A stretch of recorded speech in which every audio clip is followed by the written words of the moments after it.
எதிரி விமானங்களை பயிற்சியில் விரட்டியடித்து சுதர்ஷன் S-400 IAF முழு திருப்தி. சென்ற 2019ஆம் ஆண்டு புல்வாமா தீவிரவாத தாக்குதலுக்கு பதிலடி கொடுக்கும் வகையில் இந்திய விமானப்படை பாலகோட் வான்வழி தாக்குதல் நடத்தியது. இது இந்திய வரலாற்றில் ஒரு புதிய அதிரடி பாடமாக பார்க்கப்பட்டது. இந்த தாக்குதல்களுக்கு பிறகு நீண்ட தூர ஏவுகணைகளை ரஷ்யாவிடமிருந்து வாங்குவதற்கான முடிவை பிரதமர் மோடி தலைமையிலான அரசு எடுத்தது.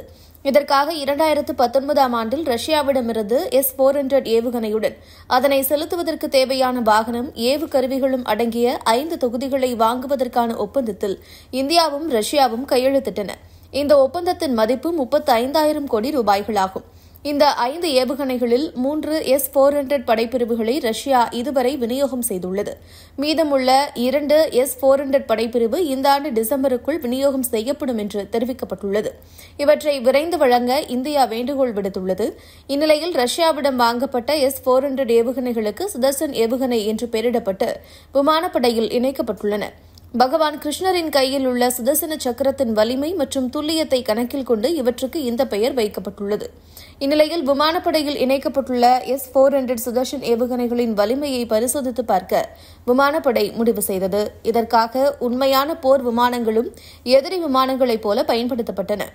இதில் S-400 வகை ஏவுகணைகள் 80% எதிரி விமானங்களை சுட்டு வீழ்த்தின என்றும் மற்ற போர் விமானங்கள் தாக்குதலை கைவிட்டு தப்பி ஓடின என்றும் தெரிவிக்கப்பட்டுள்ளது. S-400 ஏவுகணையின் இந்த செயல்பாடுகள் இந்திய விமானப்படைக்கு முழு திருப்தியை அளித்துள்ளதாக கூறப்பட்டுள்ளது. இந்நிலையில் இந்திய விமானப்படையில் சமீபத்தில் உள்நாட்டு தொழில்நுட்பத்தில் தயாரிக்கப்பட்ட MR, SAM மற்றும் ஆகாஷ் ஏவுகணைகள் இணைக்கப்பட்டுள்ளன. இத்துடன் இஸ்ரேல் தயாரிப்பு ஸ்பைடர் ஏவுகணைகளும் இணைக்கப்பட்டுள்ளன. பாதுகாப்பு தொடர்பான அமைச்சரவை குழுவின் அனுமதியை தொடர்ந்து குஷா திட்டத்தின் கீழ் இந்திய நீண்ட தூர மேற்பரப்பு ஏவுகணை அமைப்பை வாங்குவதற்கு பாதுகாப்பு கொள்முதல் கவுன்சில் சமீபத்தில் ஒப்புதல் அளித்தது. என்றாலும் உலகளவில் மிக மிக நவீன ரக ஏவுகணைதான் ரஷ்யாவின் இந்த S-400 ஏவுகணையாகும். ஏவுகணைகளுடன் அவற்றை செலுத்துவதற்கான தானியங்கி ஏவுதளமாக செயல்படும் வாகனங்களும் அதற்கான நவீன ரேடார்களையும் இத்துடன் இந்தியா வாங்குகிறது. இந்த S-400 ஏவுகணைகள் அமெரிக்காவின் ஸ்டீல்த் ரக போர் விமானமான F-15 விமானத்தையே கூட கண்டறிந்து சுட்டு வீழ்த்தும் திறன் கொண்டதாக உள்ளது. இதனால்தான் இந்த ஏவுகணையை கண்டு அமெரிக்காவே அஞ்சும் நிலைமை உள்ளதாக பாதுகாப்பு வல்லுநர்கள் குறிப்பிடுகிறார்கள். தற்போது தைவான் பாதுகாப்பில் அமெரிக்கா தீவிரமாக இறங்கியுள்ள நிலையில் சீனா இப்போது அமெரிக்க படைகளை எதிர்கொள்ள இந்த S-400 ஏவுகணைகளை ரஷ்யாவிடமிருந்து பெற தீவிரம் காட்டி வருகிறது.